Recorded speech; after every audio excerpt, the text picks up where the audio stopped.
नमस्कार, मैं मोहम्मद आसिफ और आप देख रहे हैं नेक्स्ट 9 न्यूज़। देश की हकीकत में आपका बहुत बहुत स्वागत है। 2014 के बाद से एक सोच बनी और वो सोच देश की जनताओं में वो उत्साह ला दी जिसका हम और आप कभी सपने में भी एहसास और जो है हम लोगों ने कल्पना नहीं की होंगी। उस सोच ने देश को अचानक से बदल दिया। एक ऐसी लहर आई कि विपक्ष उस आंधी में तबाह और बर्बाद हो गया। लेकिन वो सोच जो देश को विश्वगुरु बनाने का था, वो सोच जो देश को $5 ट्रिलियन तक पहुंचाने का था, वो सोच जो दो समुदाय के बीच में, दो जातियों के बीच में जो नफरतें थी उसको ख़त्म करने का था। लेकिन अफसोस की बात है और आप देख रहे हैं आज कि वो सोच इतना अचानक से करवट बदली है, इतना बदला है कि आप ज़िंदगी में सोच भी नहीं सकते हैं। आप दरअसल ये बात मैं इसलिए कर रहा हूँ और वो उसी सोच की बनाई हुई है जो कपड़े से पहचान कर रहे थे, ये उसी सोच की बनाई हुई है जो टोपी से पहचान कर रहे थे। और आज देश को विश्व गुरु बनाने की वजह देश को एक ऐसे गड्ढे में फेंक दिया गया जहाँ से लोगों को उठाना बहुत मुश्किल हो गया। कल जो तस्वीरें आई वो हम सबको बेचैन करने वाली है, उन सबको बेचैन करने वाली है जो संविधान की रक्षा करना चाहते हैं, उन सबको बेचैन करने वाली है जो लोकतंत्र की हिफाजत चाहते हैं। और वो तस्वीरें कल आई मुजफ्फरनगर के एक स्कूल से। उस स्कूल से जो तस्वीरें आई, जो वीडियो आए, जो बच्चों को पिटने का तस्वीरें आई, उसमें कोई बुराई नहीं है। वो तो ठीक है, प्यार मोहब्बत से अगर आप गार्जियन के तौर पे अगर बच्चों को मारते हैं वहाँ तक वो कोई बुराई नहीं था। लेकिन सोचिए जिसने जिस सोच से मारा उसके पीछे किसका मास्टरमाइंड है। सबसे पहले मुद्दा आपको बताते हैं कि मुद्दा क्या है। हालांकि लगातार बताते रहे हैं लेकिन सवाल ये उठ रहा है, सोचिए उस सोच ने आज 10 सालों में कहां से कहां तक लोगों को पहुंचा दिया। इतनी नफरत, इतनी घृणा, इतनी जाहिलियत हमने आज़ाद भारत के इतिहास में कभी नहीं देखा। क्या देश के प्रधानमंत्री नरेंद्र मोदी जी ऐसा ही देश बनाना चाहते हैं जो एक समुदाय पर खुलेआम बुलडोजर चले, एक समुदाय किसी समुदाय के बहिष्कार की बात करे? ऐसा ही देश बनाना चाहते हैं कि दो लोग आपस में एक दूसरे के खून के प्यासे हो जाएं? क्योंकि इसी तरीके की तस्वीरें आज हिंदुस्तान में वायरल हो रही हैं। आपने देखा कि ज्ञानों के मंदिर में किस तरीके से एक टीचर जो है दूसरे बच्चों से, मुसलमान बच्चों को पिटवा रही है। आप जानते हैं और वो ये जानते हैं कि आज टीचर बच्चों को नहीं पीट सकता। इसके बावजूद ये सोच कहाँ से आई है? ये सोच वहीं से आई है जिस सोच के बदौलत वोट के खातिर देश की सत्ता पर राज करना चाहते हैं। और यही वजह है कि अब इस पर सियासत होनी शुरू हो गई है। सबसे पहले कांग्रेस को आगे आना ही था और सवाल तो खड़े करना ही था। क्या कुछ कहा जा रहा, जरा गौर से देखें। एक वीडियो बहुत वायरल हो रहा है, मुजफ्फरनगर का वीडियो है और उसको देखकर मेरा दिमाग कौंध गया और वाकई में मुझे बहुत गुस्सा आया। दुख अपनी जगह लेकिन गुस्सा बहुत आया, क्योंकि उस वीडियो में नेहा स्कूल में पढ़ने वाला एक बच्चा, उसकी टीचर जिसका नाम तृप्ति त्यागी है, एक 8 साल के बच्चे को अपने ही क्लास में खड़ा करके उसी के सहपाठियों से उकसा उकसा के थप्पड़ पिटवा रही है और कह भी रही है जोर से मारो, ये मोहम्मडन है। क्या कसूर है उस बच्चे का? छोटी छोटी बच्चियों से पिटवाया। कभी सोचा है आपने उस बच्चे के ऊपर क्या बीती होगी? कभी सोचा है कि उस बच्चे की मनोस्थिति क्या होगी? वो कितना बेबस, कितना मायूस, कितना कमतर, कितना छोटा महसूस कर रहा होगा अपने आप को, कितनी शर्मिंदगी से वो भर गया होगा। और क्या उसके इस घाव पर आप मरहम भी लगा पाएंगे? क्या उसकी मनोस्थिति आप चेंज कर पाएंगे? आज सवाल इस बात का है। आज सवाल इस बात का है कि जिस टीचर पर भरोसा करके मां बाप अपने बच्चों को स्कूल पढ़ने के लिए भेजते हैं, वो हैवान क्यों बन जाती है? किसने हक दिया उस टीचर को यह कहने का कि यह मोहम्मडन है और इस बच्चे को मारो? और वो 8 साल का बच्चा खड़ा होकर रोता रहा। उस वीडियो को देख के मुझे गुस्सा इसलिए आता है, मुझे गुस्सा इसलिए आता है क्योंकि वो बच्चा किसी का भी हो सकता है। उसकी क्या गलती है? ये धर्मांधता, ये हिंसा, ये जहर कहां तक फैल गया है, कभी सोचा है आप लोगों ने? हैवान बनते जा रहे हैं लोग। जिन स्कूलों में सहपाठियों को एक साथ मिलना जुलना चाहिए, खेलना कूदना चाहिए, चहकना चाहिए, वहां पर एक अकेले लड़के को खड़ा करके इसलिए मारा जा रहा है, मरवाया जा रहा है क्योंकि वो मुसलमान है। बच्चे का पिता कहता है मैं कोर्ट कचहरी नहीं कर सकता, मैं इस केस में FIR नहीं करूंगा, लेकिन स्वतः संज्ञान लेकर FIR होनी चाहिए।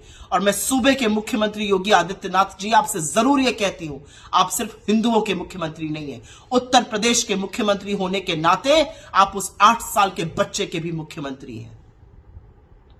एक नजीर बनाइए, क्योंकि ऐसी दरिंदी औरत की जगह सिर्फ और सिर्फ जेल में है।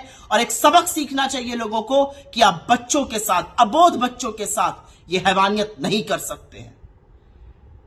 यह भी शोषण है, यह हर तरह के शोषण से बदतर शोषण है, जहां पर बच्चा असहाय होकर पिटता रहा। शर्म आनी चाहिए। और ऐसी तृप्ति त्यागी की जगह सिर्फ और सिर्फ जेल में है। मुझे गुस्सा इस बात का आता है कि धर्मांधता में तो आप झोंके जा रहे हैं, लेकिन जो नेता आपको झोंक रहे हैं इस धर्मांधता में, उनके बच्चे हाथ में गुप्ती, पिस्तौल, तलवार लेके नहीं घूम रहे। उनके बच्चे किसी फॉरेन यूनिवर्सिटी में पढ़ रहे हैं, किसी मल्टीनेशनल में काम कर रहे हो सकता है पैराशूट से विधायक और मंत्री भी बन गए हो। तो सोचिए आप अपने बच्चों को क्या हैवान बना रहे हैं। और ये जो अध्यापक अपने बच्चों को हैवान बनाते हैं, उनकी जगह सभ्य समाज में नहीं है। तृप्ति त्यागी को जेल होनी चाहिए, क्योंकि माफी मांगना पर्याप्त नहीं है, ये गलती नहीं है, ये गुनाह है। जब सियासत होने लगा, सवाल उठने लगा, उसके बाद ये सवाल उठने लगे कि इसका जिम्मेदार कौन है। इसका जिम्मेदार के लिए फिर उस टीचर से बातचीत की गई और उन्होंने जिस तरीके से गोल गोल घुमाया, इससे साफ जाहिर है कि उनकी मानसिकता कितनी जाहिलियत है। वो भले एक पद पे है, वो भले एक टीचर है, लेकिन वो टीचर के लायक नहीं है। और वो इसलिए क्योंकि उनकी जो मानसिकता है वो एक गटर छाप के बराबर है। यही वजह है कि आज जब मीडिया वाले उनसे सवाल पूछ रहे हैं तो एक जवाब भी जो है सही नहीं आ रहे हैं और गोल गोल घुमाते नजर आ रही है।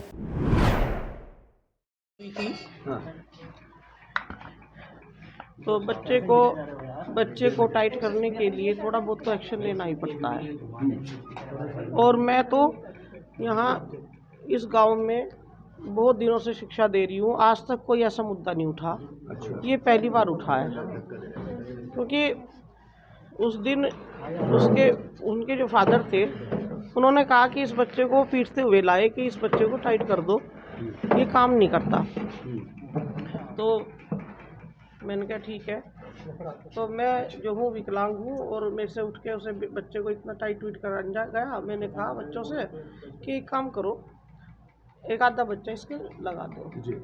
तो मैं तो एक आधे को ही कहा, वो 2-3 उठ के अपना फटाफट तो लगाने लगी। मैंने कहा देखो मुंह पे मत मारो, इसके कमर पे लगा दो, जिसे भी लगाना। लेकिन यहाँ कुछ ऐसा जोर से मारो, क्यों मार रहे हो? हाँ, मुस्लिम को भी फिर मैं बता रही हूँ कि फिर क्या हुआ। वो सामने बैठा हुआ जो वीडियो बना रहा था, उसने कहा कि ये क्या है कि इतनी धीरे से लगवा रहे हो, जोर से लगवाओ। मैंने कहा भाई जोर से लगा लो। उसका चाचा बैठा था, वो वीडियो बना रहा था बैठा। नहीं तो मुस्लिम की बात कही जा रही है। हाँ मैं बता रही हूँ। तो मुस्लिम शब्द तो उन्होंने एक रखा, खाली मुस्लिम शब्द रखा, आगे जो लाइन थी वो उन्होंने कट कर दी। उसमें जो है मैंने क्या रखा था कि भाई जितनी भी मुस्लिम माएँ हैं, मोमडन माएँ हैं, वो बच्चों को लेकर मामा के घर मत जाएं, क्योंकि पेपर शुरू होने वाले हैं और पढ़ाई का नुकसान होगा। मैंने ये लाइन कही, उन्होंने ये लाइन काट दी खाली मोमडन। और मेरा ये इंटेंशन नहीं था कि भाई मैं मोमडन या वो, क्योंकि हमारे यहाँ तो ऐसा होता ही नहीं। बच्चों में अगर टीचर इस तरह का भेदभाव करेगा तो ना तो स्कूल चलेगा। और आज तक ये बताओ, अगर एक दिन में ऐसा हो गया, अगर डेली ऐसा होता या मैं ऐसा सोचती, तो सारा पेरेंट्स बच्चे को हटा लेता। क्यों हटाता? क्योंकि मोमडन बच्चा तो हमारे यहाँ है ही ज़्यादा, तो यही मुद्दा पहले से ही उठ जाता। ये तो जिसने ये वीडियो बनाई है, ये सब उसका ही करा धरा है। उसने जो है ये कट करके वायरल। उसमें ये भी कहा गया कि जो पीटने वाले छात्र सब हिंदू थे। नहीं, ये गलत है। उसके सारे छात्र जो थे हिंदू तो हो ही नहीं सकते, क्योंकि मोमडन जो है ज़्यादा पढ़ते हैं और मुस्लिम कम पढ़ते हैं। ज़्यादा मुस्लिम ज़्यादा पढ़ते हैं, हिंदू कम। किस तरह का प्रभाव पड़ेगा? देखो प्रभाव तो वैसा प्रभाव इतना कुछ नहीं पड़ेगा, क्योंकि हमारा इंटेंशन ऐसा नहीं था। जो ये मोमडन भी हमारे भाई हैं और इस गांव में कोई ऐसा वो नहीं है, अब तक कोई ऐसा वो नहीं हुआ। तो इशू कोई नहीं आया अब तक। मांगती है इसके लिए? हाँ, मैं इस चीज़ के लिए, क्योंकि मैं भी उस बच्चे के लिए परेशान हूँ, क्योंकि उनके फादर को किसी के भी सामने अगर ये वीडियो जाए कि भाई उसके बच्चे को इस तरह से पिटाई हो रही है, क्यों किया आपने? ये मैंने इस बच्चे वो तो मैं इसलिए क्योंकि मैं विकलांग हूँ, मैं पहले भी बताया है ये बात। मेरी एज भी ज़्यादा हो रही है, तो इस विषय को लेकर के आप सॉरी बोलती हैं? हाँ, ये तो मैंने पहले भी, हाँ ये तो मैं बोल चुकी पहले भी और अब भी, क्योंकि मैंने कह दिया कि भाई ये गलती तो हुई है। बच्चे की माँ ने कहा है वो अगले दिन आपके पास लेकर हाँ। आए थे, लेकिन आपने कह दिया आप अपने बच्चे को कहीं और पढ़ा लो। नहीं, ये तो सरासर गलत है, क्योंकि उन्होंने तो ये कहा कि हम तो अब बच्चे को पढ़ाने के ही नहीं है और ये हमारी फीस दे दो तुम। और हम तो कहीं और बच्चे को पढ़ाएंगे। देखो इस बात में तो मैं कुछ ऑब्जेक्शन कर नहीं सकती। अच्छा, वीडियो किसने बना करके वायरल की? उसके चाचा ने। क्या नाम है? नदीम। कब का वीडियो है? ये परसों 24 का है। इन दोनों तस्वीरों को देखने के बाद अब तो समझ ही गए होंगे कि दरअसल इसके पीछे कौन सी राजनीतिक मानसिकता है और इस गटर तक लाई है। जो गांधी और बापू को मारने की बात करता है, जो देश के संविधान को बदलने की बात करता है, जो लोकतंत्र को जो है कुचलने की बात करता है, वो खाक शिक्षा की हिफाजत करेगा। इसी से आप अंदाजा लगा सकते हैं। यही वजह है कि नरेश टिकैत हमेशा से जब देश की बेटियां मेडल बहाने जा रही थी तब भी उन्होंने उसको रोकने की पूरी कोशिश की। आप जानते हैं कि इस मेडल के बीच में कितनी ताकत लगती है, लेकिन ये जाहिल और अनपढ़ नेता क्या जानने गए इस मेडल की कीमत को और शिक्षा की कीमत को। यही वजह थी कि ना कोई मंत्री ना किसी नेता ने इन पहलवान खिलाड़ियों को फोन किया। तो फिर इन बच्चों को सुलझाने के लिए कौन आता है बीच में? नरेश टिकैत आते हैं, दोनों को गले मिलवाते हैं और उन दोनों के बीच की नाइत्तेफाकी को दूर करने की कोशिश करते हैं। और ऐसे ही तस्वीरें हम सब ने देखा। और देखिए जरा सा फिर से इस तस्वीर को। गले मिलो भाई।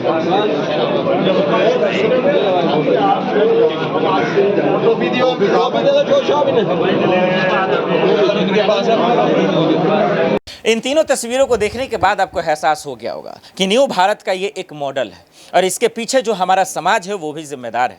क्योंकि आप जिस हिंदू मुसलमान को अपना दुश्मन मानते हैं, दरअसल उसी की कामयाबी और कोऑर्डिनेशन से, उन्हीं की ताकत से हमारा देश दरअसल आज़ाद हुआ था। लेकिन नए भारत में कुछ चुनिंदा नेता अपनी राजनीति रोटियां सेकने के लिए दोनों समुदाय के बीच में लड़ा रहा है, दोनों के बीच में खौफ पैदा कर रहा है।